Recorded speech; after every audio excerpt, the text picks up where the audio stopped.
Just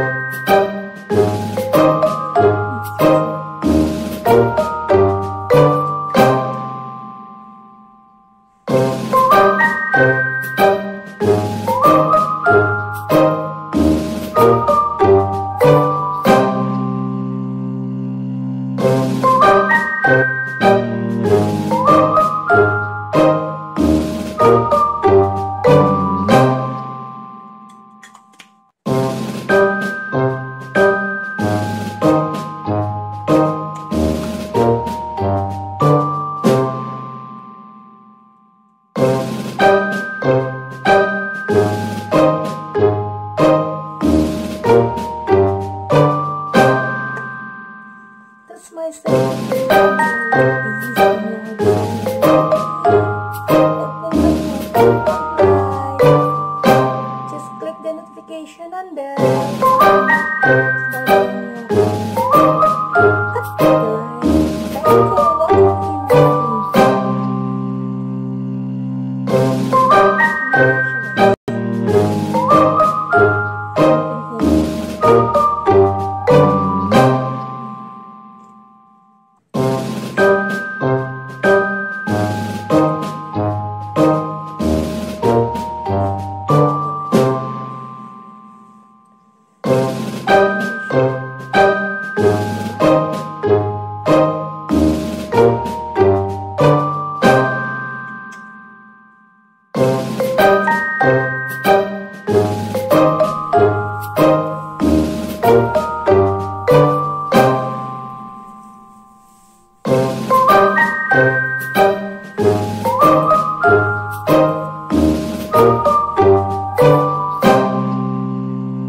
karon ako naka-try makeup, guys. Guys, gusto kong mag-live sa YouTube ko. Kasi ginagahan ako ng license ni YT. I'm ready for to go live. Because otherwise, all my watch hours will be gonna maybe disappear. So I have to do normally for that. But no. Suddenly, my husband is calling me and then I shut it off. I'm sad at my God. Hindi sa pagkasawa ko. Hindi na support my channel. Pero later, makikilala niya siya. Hello guys! Please support naman kay Pinay Visayas Belgium. Huwag kalimutan mag-click sa notification bell at paki-like ng video ko. See you for the next time. Bye-bye!